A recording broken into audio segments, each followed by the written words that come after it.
I'm going to make the case for why Ulti is the best member of the Beast Pirates. And if you disagree, you can leave a comment. Um, there was a poll that was done as the seventh popularity poll in the series where Ulti came in 56th place, which made her the highest ranking member of the Beast Pirates, including toppling Kaido, which I believe surprised some people.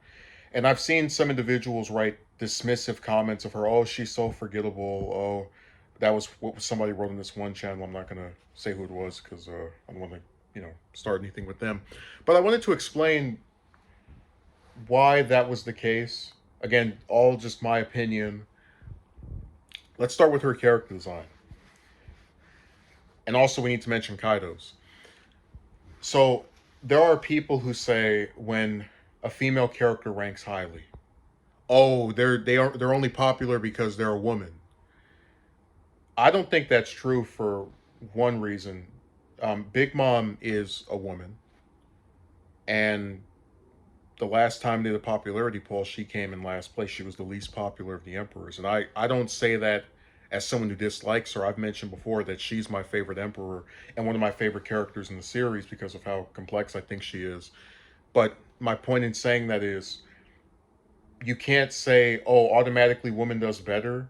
But then we have an example of a very prominent woman in the story out of her group of other characters that she's part of, the Yonko, doing the worst. Going back to Ulti and her design, the reason I brought up Big Mom and the reason I'm mentioning Kaido in this is that Kaido and Big Mom have a similar physique of being these like larger type humans, right? And we know that characters who are larger, who are bigger, these like giants, they tend to not be as popular. That's why the two most popular villains um, in the series, according to polls, are Crocodile and Doflamingo, who both are regular human sized, or at least much smaller than Kaido and Big Mom. Um, but going back to Ulti's design, so she's regular sized human. She has these horns on her head, which make her look distinct from most of the other women in the series. I know that Black Maria and also Yamato have them, but most of the other normal sized women in the series do not have horns. She has this face mask, which again is something very unique to her design. Very few characters have any kind of facial covering that they just always wear. An attractive attire that shows off her legs, this short skirt, these high heels. She has a feminine design that also just attractive to look at and is distinct. But let's talk about her character. She is someone that is always willing to fight, that swears revenge, even on opponents that are stronger than she is, that has a dedication to her brother, page one. And oftentimes when people talk about shonen women, right, they talk about they're weak, they're meek, they don't want to fight, they're scared of things, they're useless. But she's a high ranking member in the crew of one of the strongest pirates in the series, which already puts her in a position that kind of usurps this idea. And she also is introduced, or shortly after being introduced, clashing with the main protagonist of the series, which is memorable for that scene of them butting heads. So you take an interesting design, or appealing design, right? An interesting personality that is distinct.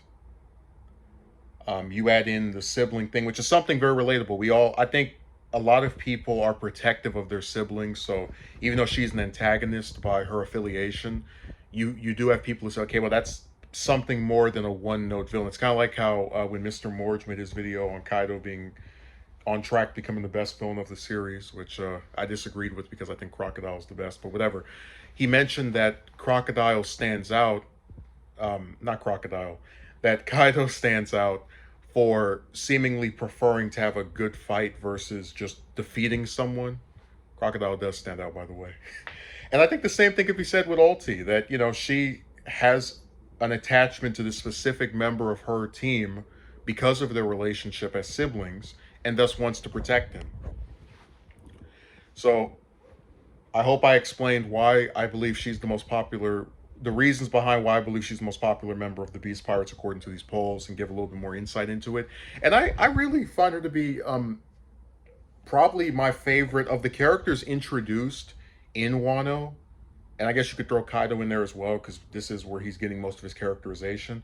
I'd say she's my favorite out of any of them, including Yamato. And there's a part of me that kind of wishes that she would stay in the story after Wano is over, because I think she could work as a good parallel to Luffy. You know, in terms of them, you know, Luffy wanted to protect Ace and, you know, Sabo as well, and then she wants to protect her brother. They both, you know, are kind of like rude and will fight and protect those they care about. I'd very much like to see her stay in the story. I don't think that's going to happen because there is a tendency for certain characters to get created and introduced and be appealing and then they get yanked. That's how shonen works. But you know, from what we've gotten of her so far, I'm only wanting more, and I think that's a testament to Oda's writing. That when people think they're not going to get more of your character, they complain because it shows how much of an impression they left. And this was reflected by her placement in the polls. To have a minion do better than the boss, which is typically, I mean, you don't see anyone in Crocodile's group doing better than him or in Doflamingo's group. I know that Marco is getting higher than Whitebeard, but you know, this is a very non-common thing that happened with Ulti. And it does suck to see people who just dismiss, oh, attractive woman, of course she's gonna have a, because there's more to her than that. You know, that's one of the things I really give Oda credit for, even if he does have some of the same shonen stereotypes on, like where it's women fighting women, or you know they don't get that many fights if they're part of the main group, like with Nami and Robin. I'd still say that as far as making a female character who has a unique role in the story or some personality that I think is distinct or some design that I find attractive, I think he's very good at doing that. So I hope we see more of Volti. I'm glad that she was able to at least get a spot that's kind of big for, you know, someone that was introduced very recently, and hopefully she gets more popular as time goes on and a bigger role in the story as well.